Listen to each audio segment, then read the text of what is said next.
నమస్తే, welcome to C23 news DSR పాయింట్కి స్వాగతం. రాజమండ్రిలో డాక్టర్ ప్రియాంక మెడికో మృతిపై వైఎస్ఆర్సీపీ పార్టీ అధ్యక్షులు మాజీ ముఖ్యమంత్రి జగన్మోహన్ రెడ్డి తీవ్రంగా స్పందిస్తూ ట్వీట్ పెట్టారు.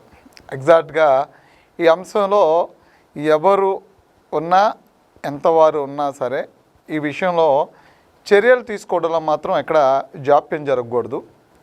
ఇలాంటి పరిస్థితులు ఆంధ్రప్రదేశ్లోనే కాదు, దేశంలోనే కాదు, ప్రపంచంలో ఎక్కడా కూడా పునరావృతం కాకూడదు. చట్టం చాలా పటిష్టంగా ఉన్నప్పుడు చట్టం ఇలాంటి ఉద్దేశపూర్వకంగా చేసినటువంటి హత్యలు ఏవైతే ఉంటాయో ఇది కేవలం యాక్సిడెంట్ కాదు, ఇది హత్య. దీనిపైన పూర్తి స్థాయిలో చర్య తీసుకోవాలి. అంటే చట్టం ఒక హత్య, ఒక క్రిమినల్స్ ఇంత దుర్మార్గంగా నడి రోడ్డుపై ఒక యువతని కారుతో గుద్ది చంపినప్పుడు ఎంత పనిష్ చేయగలిగితే అంత పనిష్. ఎక్కడా కూడా ఎగ్జంప్షన్ ఇవ్వకూడదు. పూర్తి ఆధారాలన్నీ కూడా కోర్టు ముందు హాజరుపరిచి ఇమ్మీడియట్గా వీళ్ళకి శిక్షాస్మృతిలో, భారత శిక్షాస్మృతిలో ఎంతవరకైతే శిక్ష విధించగలుగుతారో భవిష్యత్తులో వీళ్ళకి వాళ్ళకి ఇలాంటి తప్పు చేస్తే ఎలాంటి శిక్ష పడద్దో గుణపాఠం కింద ఈ పనిష్మెంట్ ఉండాలి. సరే, దాన్ని సంబంధించి ఎవరు కూడా ఆ కారుతో గుద్ది చంపినటువంటి వ్యక్తులు ఎవరైతే ఉన్నారో వాళ్ళని ఎవరు కూడా ఎక్కడా కూడా సమర్థించరు కూడా. సో దీనిలో రాజకీయ కోణాలు ఉన్నాయా, లేదంటే పోలీసులు అలసత్వం ఏమైనా ఉందా అంటే ఆ అంశాన్ని కూడా కొన్ని సందర్భాల్లో మనం చూడాలి. అంటే కొన్ని సందర్భాల్లో రాజకీయ ప్రమేయం ఉంది అనే కోణంలో కొన్ని సందర్భాల్లో చూస్తాము. పోలీసుల అలసత్వం కూడా కొన్ని సందర్భాల్లో చూస్తాం. అది ఈ కేసుకు సంబంధించి జగన్మోహన్ రెడ్డి చేసినటువంటి ట్వీట్లో కొన్ని అంశాలు చూస్తే కనుక ఆయన ఆగస్టు 3న రాజమండ్రి ప్రసాదిత్య మాల్ వద్ద పార్కింగ్ వివాదంలో మద్యం మత్తులో ఉన్న 2 యువకులు కావాలనే కారుతో ఢీకొట్టి ఆమెపై నుంచి కారు పోనిచ్చినట్టు సీసీటీవీ దృశ్యాల్లో స్పష్టంగా కనిపిస్తుందని జగన్ పేర్కొన్నారు. కేసు నీరుగార్చే ప్రయత్నం జరిగిందని కూడా చెప్తున్నారు. ఇంత స్పష్టమైన ఆధారాలున్న పోలీసులు నిర్లక్ష్యంగా వ్యవహరించారని, నేరం తీవ్రతను తగ్గించి చూపించేలా వ్యవహరించారని జగన్మోహన్ రెడ్డి ఆరోపించారు. అయితే ప్రభుత్వం తన పూర్తి దృష్టిని రాజకీయ కక్ష సాధింపు, ప్రతిపక్ష నేతలపై అక్రమ కేసులు పెట్టడంపైనే పెట్టిందని, శాంతి భద్రతను పూర్తిగా గాలి కుదిలేసిందని విమర్శించారు. ఇక రాష్ట్రంలో గంజాయి లేదంటే బెల్ట్ షాపులు, బార్లు విచ్చలవిడిగా అనుమతించారని ఇక దీనికి సంబంధించి కొంత ఇది చేశారు. అంతేకాంటే శాంతి భద్రత, బాటసాలలో, గుడులు, బీచ్లు అనే తేడా లేకుండా మద్యం గంజా విక్రయాలు సాగుతుండటం వల్ల ఇలాంటి ఉన్మాదులు రెచ్చిపోయి డాక్టర్ ప్రియాంక ప్రాణాలు తీశారని జగన్ ఆగ్రహం వ్యక్తం చేశారు. సో ఇవన్నింటినీ సమర్థించవచ్చు. ఎందుకంటే ఆటోమేటిక్గా ఏదో ఒక మూల నుంచి మద్యంకి సంబంధించిన అంశమో లేదంటే కనుక గంజాకి సంబంధించిన అంశమో రాష్ట్రంలో ఏదో ఒక మూల దీని మీద చర్చ నడుస్తూనే ఉంటుంది, బెల్ట్ షాపుల వివాదం నడుస్తూనే ఉంటుంది. కాబట్టి దీనికి ఏ ఒక్కరో కారణం అని చెప్పేటువంటి పరిస్థితి కూడా లేదు. ఎవరు కర్ణుడు సావుకి సవాలచ్చ కారణాలనే కోణంలో దీనికి ఎవరు కారణమో చెప్పలేని పరిస్థితులు ఆల్రెడీ ఉన్నాయి. అయితే ఇట్లాంటి పరిస్థితులను ఎవరు ఉపేక్షించరు. కానీ ఇక్కడ జగన్ టిట్ ఫండ్లో మనం కనుక చూస్తే అందులో డాక్టర్ ప్రియాంకకి సంబంధించినటువంటి అంశాన్ని ప్రస్తావించడం కంటే ప్రభుత్వాన్ని విమర్శించడం మీద, ప్రభుత్వం మీద బురద చల్లడం మీద మాత్రమే ఎక్కువ ఫోకస్ ఉంది. అయితే చివరికి ప్రియాంక తండ్రి ఎవరైతే ఉన్నారో ఆయన కూడా చెప్పారు, రాజకీయం కోసం ప్రియాంక తండ్రి మాటలను కూడా సాక్షి మీడియా వక్రీకరించిందని అనే అంశంలో కానీ, అదే తండ్రి స్వయంగా మీడియా ముందుకు వచ్చి నేను ప్రభుత్వాన్ని, పోలీసులను తప్పు పట్టలేదు, నిందితులు కఠిన శిక్ష పడేలాగా ప్రభుత్వం సెక్షన్లు పెట్టిందని చెప్పారు.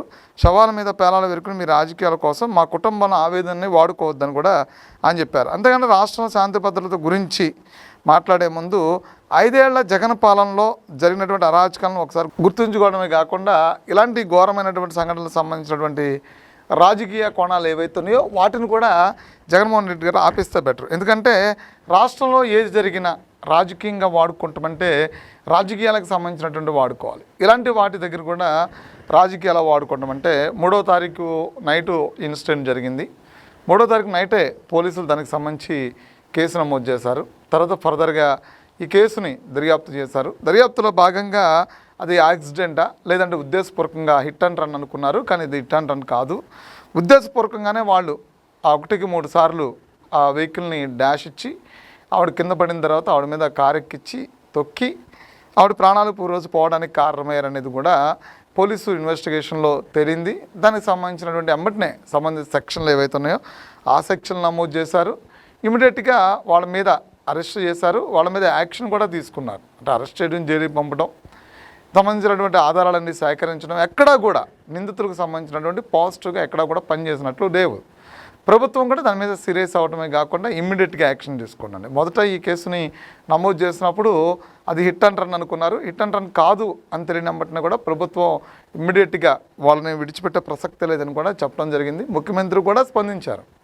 ఏదైనా రాష్ట్రంలో ఇలాంటి ఒక సంఘటన జరిగినప్పుడు దీన్ని కూడా రాజకీయ కోణంలో వాడుకోవాలి, లేదా దీని మీద కూడా మద్యాన్ని, గంజాయిని ఇవన్నిటిని కూడా ఇచ్చేసి ఆటోమేటిక్గా మద్యం గత 5 ఏళ్లలో ఇంకెక్కువ అమ్మకాలు చూసాము. నాసిరకం మద్యం, కల్తీ మద్యం తాగి ప్రాణాలు కోల్పోయిన వాళ్ళు, ఇవన్నీ కూడా మద్యం మీద నియంత్రణ, గంజా మీద నియంత్రణ నిరంతరాయంగా ప్రభుత్వాలు ఏ ప్రభుత్వం ఉన్నా వాటిని కంట్రోల్ చేసేందుకు ప్రయత్నాలు చేస్తూనే ఉంటాయి, ఏదో కోణంలో పుట్టుకొస్తూనే ఉంటాయి. కానీ వ్యవస్థ అంతా కూడా పూర్తిగా దానికోసమే పనిచేయాలనో, పోలీసు వ్యవస్థ అంతా దానికోసమే పనిచేయాలంటే అది సాధ్యపడదు. ఎందుకంటే పోలీసు వ్యవస్థలో ఎన్నో పనులు ఉంటాయి, ప్రభుత్వానికి కూడా ప్రభుత్వాన్ని నడిపేటప్పుడు ఎన్నో ఉంటాయి.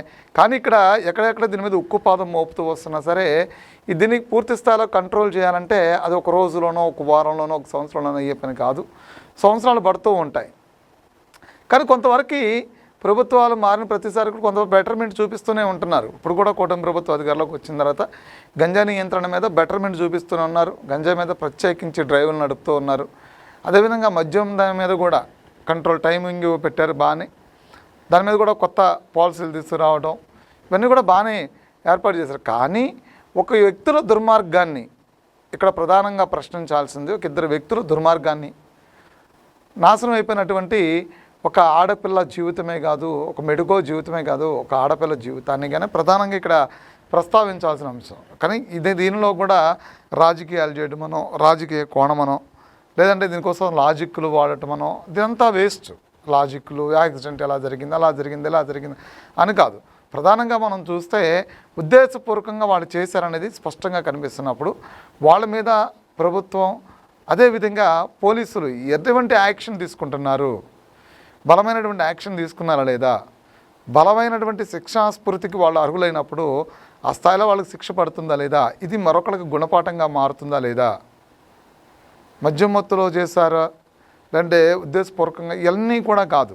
వాళ్ళు చేసినటువంటి నేరం పరిధి ఏంటి, ఆ నేరం ఏ స్థాయిలో ఉంది, దాని తీవ్రత ఏంటి అనేది మాత్రమే గుర్తించి యాక్షన్ తీసుకోవాలి. ఇక్కడ రాజకీయాలకు ఇలాంటి అంశాల్లో చోటు ఇవ్వకూడదు. ఇలాంటి పరిస్థితులు ఉన్నప్పుడు కుటుంబాలకు సంబంధించినటువంటి వేదన, ఆవేదన, ఆందోళన వేరుంటుంది. తల్లిదండ్రుల వేదన అంత వేరుగా ఉంటుంది. ఎందుకంటే ఎంతో కష్టపడి మెడికల్ సీట్ తీసుకుని ఆవిడ మెడికల్ చదివించుతూ ఎక్కడో దూర ప్రాంతంలో పెట్టి ఎన్నో బాధలు పడుతూ ఉంటారు, ఎంతో ఇబ్బందులు పడుతూ, ఎన్నో అవసరాలు మానుకుని పిల్లల ఫీజులు కడుతూ ఇలాంటివన్నీ కూడా చేస్తుంటారు తల్లిదండ్రులు. అలా ఉన్నపళంగా ఒకసారిగా వాళ్ళ జీవితం ఒక యాక్సిడెంట్కి బలైపోయి, లేదంటే ఒక వ్యక్తుల ఉన్మాదానికి బలైపోయి అర్ధాంతరంగా జీవితం ముగిసిపోయి వాళ్ళ కళలన్నీ ఆవిరైపోయిన తర్వాత వేదన అది ఎక్కువ ఉంటుంది. దాన్ని రాజకీయ కోణంలో వాడుకోవటమనో, మన దురుద్దేశాలు ఇంకొకరి మీద ఆపాదించడం అనేది కరెక్ట్ కాదు.